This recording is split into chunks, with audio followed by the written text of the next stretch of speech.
신명기 1장 34절에서 46절까지 말씀 함께 읽겠습니다.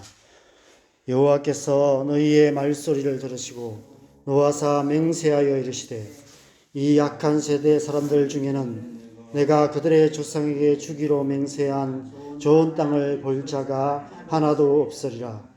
오직 여분의 아들 갈렙은 온전히 여호와께 순종하였은즉 그는 그것을 볼 것이요 그가 밟은 땅을 내가 그와 그의 자손에게 주리라 하시고 여호와께서 너희 가운데 너희 때문에 내게도 진노하사 이르시되 너도 그리로 들어가지 못하리라. 내 앞에 서 있는 눈의 아들 여호수아는 그리로 들어갈 것이니 너는 그를 담대하게 하라. 그가 이스라엘에게 그 땅을 기업으로 차지하게 하리라. 또 너희가 사로잡히리라 하던 너희의 아이들과 당시에 선악을 분별하지 못하던 너희의 자녀들도 그리로 들어갈 것이라. 내가 그 땅을 그들에게 주어 산업이 되게 하리라. 너희는 방향을 돌려 홍해 길을 따라 광야로 들어갈지니라 하시매 너희가 대답하여 내게 이르기를 우리가 여호와께 범죄하여 싸우니 우리 하나님께서 우리에게 명령하신 대로 우리가 올라가서 싸우리이다 하고 너희가 각각 무기를 가지고 경솔히 산지로 올라가려 할 때에 여호와께서 내게 이르시되 너는 그들에게 이르기를 너희는 올라가지 말라 싸우지도 말라 내가 너희 중에 있지 아니하니 너희가 대적에게 패할까 하노라 하시기로 내가 너희에게 말하였으나 너희가 듣지 아니하고 여호와의 명령을 거역하고 거리낌없이 산지로 올라가매 그 산지에 거주하는 아모리 족속이 너희에게 마주 나와 벌떼같이 너희를 쫓아 세일산에서 쳐서 호르마까지 이른지라. 너희가 돌아와 여호와 앞에서 통곡하나 여호와께서 너희의 소리를 듣지 아니하시며 너희에게 귀를 기울이지 아니하셨으므로 너희가 가데스에 여러 날 동안 머물렀나니 곧 너희가 그곳에 머물던 날 수대로니라. 아멘. 여러분, 우리는 누구나 실수할 수 있고 또 크게 실패할 수도 있습니다. 때론 우리의 삶의 방향을 완전히 뒤틀어버리는 치명적인 실수를 할 때도 있고 때론 회복하기 힘든 상처를 남기는 실패를 경험하기도 합니다. 지나온 삶을 돌아보면 그런 순간들이 참 많이 있었습니다. 그때 조금만 더 열심히 했더라면, 그때 다른 선택을 했더라면, 그때 조금만 더 신중했더라면, 무엇보다도 그때 조금만 더 하나님을 신뢰했더라면 이런저런 후회되는 순간들이 참 많이 있었습니다. 그런데 다시 생각하면 이런 생각이 들기도 합니다. 그때로 다시 돌아간다면 달라졌을까? 그때로 다시 돌아간다면 다른 선택을 할 수 있었을까? 물론 지금의 나의 어떤 내면의 모습, 삶의 지나온 삶을 통해서 경험을 가지고 지금의 어떤 내면을 가지고 과거로 돌아간다면 어쩌면 다른 선택을 할 수도 있겠죠. 그런데 그때의 그 시절로 내가 다시 돌아간다면 똑같은 선택을 하지 않을까. 왜냐하면 그런 선택을 할 수밖에 없는 연약하고 미숙한 사람이었기 때문이 아닐까. 이런 생각이 듭니다. 그래서 그때로 다시 돌아간다고 해도 크게 달라지지 않을 것이다. 이런 생각이 듭니다. 이스라엘 백성들은 실패한 백성들이었습니다. 40년 전에 그 결정적인 순간에 하나님을 신뢰하지 못했고 하나님을 거역했고 결국 40년의 시간을 아무 목적도 없이 광야에서 방황하다가 그렇게 삶을 끝낼 수밖에 없는 그런 시간을 보냈습니다. 그리고 이제 40년의 시간이 지나서 다시 그 자리로 돌아오게 되었습니다. 40년 전 그 자리에서 모세가 이제 오늘 말씀을 보면 다시 그 과거에 실패했던 역사, 이스라엘 백성들의 삶, 또 자신의 삶을 완전히 바꿔놓았던 그 치명적인 실수와 실패의 기억들을 다시 끄집어내고 있습니다. 왜 그러고 있을까요? 40년 동안 꾹꾹 눌러놓았던 한풀이를 하고 있는 것도 같습니다. 37절 말씀을 보면 그런 것 같이 보입니다. 여호와께서 너희 때문에 내게도 진노하사 이르시되 너도 그리로 들어가지 못하리라. 너희 때문에 나까지도 가나안 땅에 들어가지 못하고 40년 동안 죽으라 고생만 했다. 이런 하소연하는 것처럼 보입니다. 그런데 나이가 120세나 된 모세가 이제와 새삼 이 나이에 과거의 실패의 기억을 떠올리며 손자, 정손잡벌 되는 어린 백성들 앞에서 그동안 꾹꾹 눌러 놓았던 한풀이를 하지는 않을 것 같습니다. 저는 아무래도 120세까지는 못 살 것 같은데 만약 그 나이까지 산다면 지나온 인생의 경륜만으로도 하나님의 어떤 섭리를 어느 정도는 이해할 나이가 될 것 같습니다. 120세의 모세는 분명 40세의 모세나 80세의 모세와는 완전히 다른 사람이 되어 있었을 것입니다. 그렇다면 왜 지금 모세는 출애굽 2세대들에게 이미 주신 하나님의 말씀을 거듭 다시 말씀하고 하는 이 중요한 자리에서 먼저 과거의 그 실패의 기억들을 다시 끄집어내고 있을까요? 어제 말씀에서 과거의 실패가 결코 낭비가 아니었음을 함께 묵상했습니다. 과거의 실패가 오히려 지금의 나를 만드는 밑거름이 되었음을 생각해 봤습니다.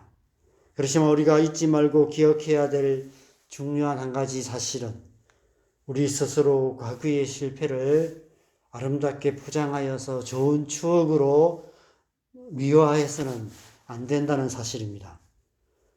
왜 이 사실이 중요하냐면 우리가 너무 쉽게 그러고 있기 때문입니다. 우리 너무 쉽게 과거를 미화하는 것 같습니다. 이런 말이 있죠. 역사를 잊은 민족에게 미래는 없다.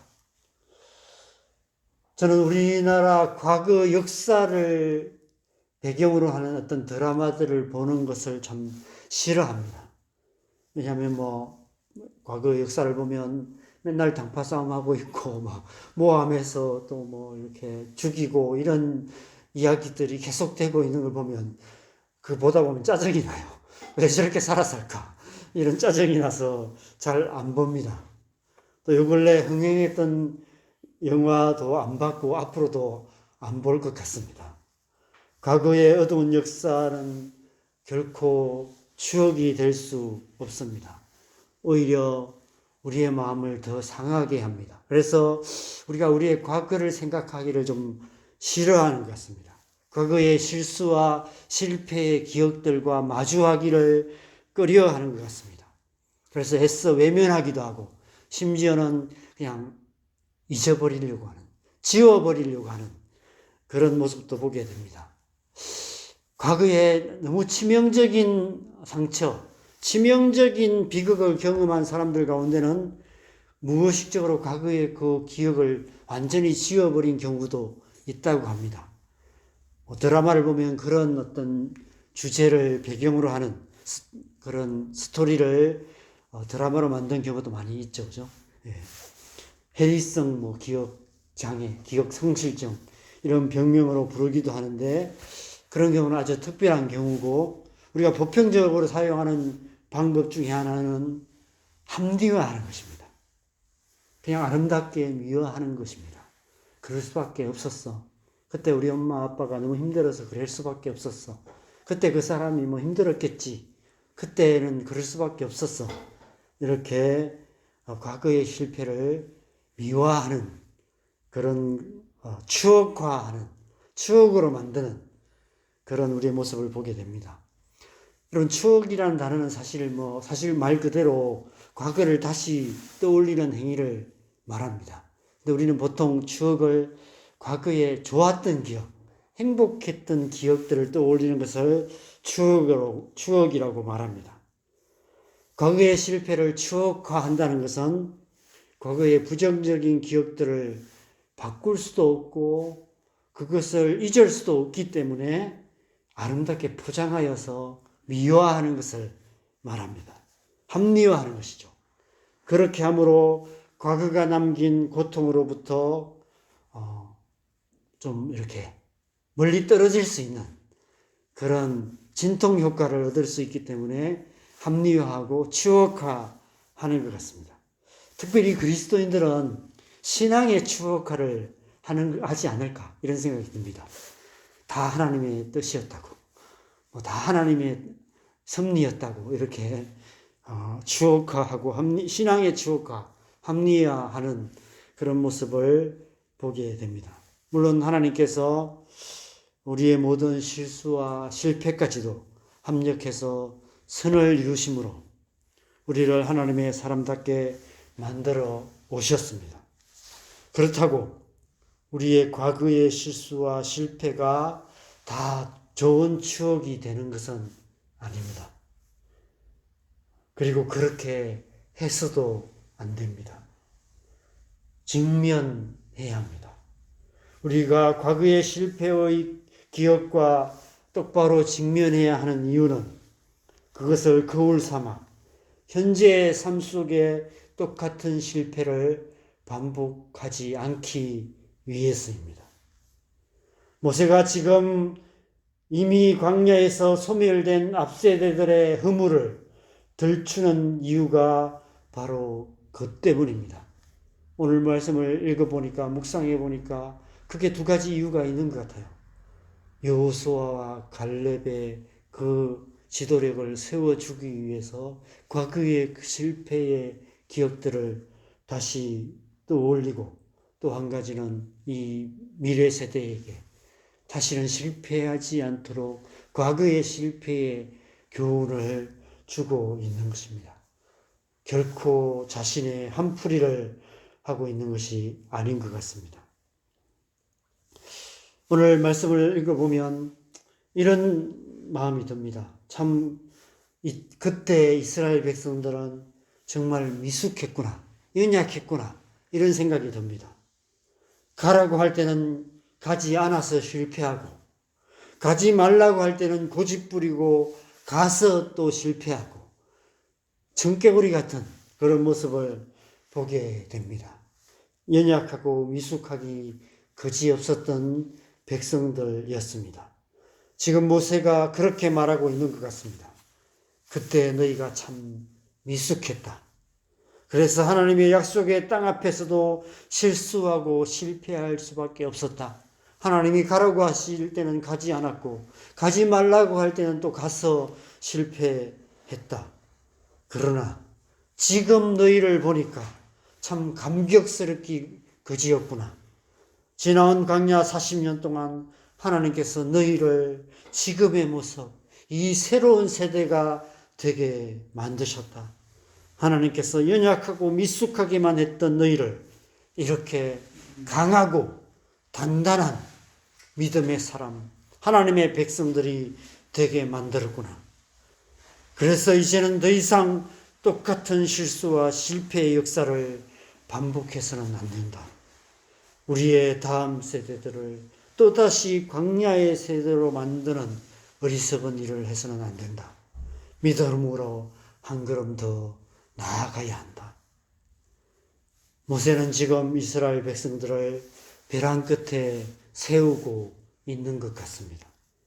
테러를 차단하고 있는 것 같습니다. 선택의 여지가 없는 선택을 할 수밖에 없게 만들고 있습니다. 과거의 실수와 실패의 기억을 잊지 말고 추억화하지 말고 똑바로 직면해야 하는 이유가 바로 이 때문인 것 같습니다. 현재의 삶에서 똑같은 실수와 실패를 반복하지 않기 위해서입니다. 여러분 누구나 실수할 수 있고 실패할 수 있습니다. 그것은 우리가 다 연약하고 미성숙한 사람들이기 때문입니다. 그러나 똑같은 실수와 실패를 계속해서 반복하고 있다면 그것은 연약함도 미숙함도 아닙니다. 그것은 완악함입니다.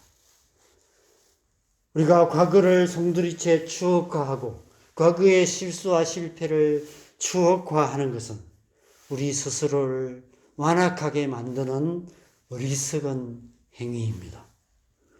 과거를 있는 모습 그대로 직면하는 것이 바로 지혜인 것입니다. 그 지혜를 통해서 우리는 현재의 삶에 올바른 선택을 할 수 있게 되고 더 나은 미래를 만들어갈 수 있기 때문입니다. 여러분 기억하시기 바랍니다. 실패는 추억이 아닙니다. 실패는 우리가 딛고 일어나 한 걸음 더 나아갈 디딤돌이 되고 계단이 될 수는 있지만 결코 추억을 새겨놓는 기념비가 될 수는 없습니다. 새해를 시작하며 지난 한 해 또 지나온 삶에 우리의 연약함과 미숙함으로 말미암아 실수하고 실패했던 모든 일들을 다시 한번 기억하시고 직면하시는 시간이 필요한 것 같습니다. 그 시간들을 통해서 그것을 추억이라는 기념비에 새기지 마시고 우리를 더 나은 미래로 발돋움하게 하는 현재의 삶의 디딤돌로 삼는 것, 그것이 지혜가 아닐까 생각됩니다. 그래서 우리를 향한, 우리의 삶을 향한, 우리의 가정과 교회와 이 땅을 향한 하나님의 선하시고 기뻐하시고 온전하신 뜻을 이루어가는 그런 한 해가 되어야 될 줄 믿습니다. 우리가 과거의 실패를 거울 삼아서 현재의 삶 속에 또 더 나은 미래를 향해서 담대하게 나아가는, 믿음으로 나아가는 저와 여러분 되시기를 주님의 이름으로 간절히 축원합니다. 우리 함께 기도하겠습니다. 여러분, 우리는 누구나 실수할 수 있고 실패할 수 있습니다. 연약하고 미성숙한 사람들이었기 때문에 그렇습니다. 그러나 똑같은 실수를 계속해서 반복하며 살아가는 것은 어리석고 완악한 모습인 것 같습니다. 우리 안에 그런 완악함들이 있다면 이 아침에 주님 앞에 고백하면서 과거에 또 우리가 했던 어리석었고 연약하고 미성숙했던 그 실패와 실수의 기억들이 있다면 다시는 그런 실수와 실패를 반복하지 않고 그것을 디딤돌 삼아서 더 나은 미래로 믿음으로 나아가는 우리의 삶 되기를, 올 한 해는 우리가 좀 더 한 걸음 더 믿음으로 성숙하며 하나님 나라를 향해서 한 걸음 나아가는 그런 복된 한 해 되게 하여 주시옵소서. 우리의 삶을 이 한 해를 주님 앞에 올려드리며 함께 기도하겠습니다. 기도하십시다.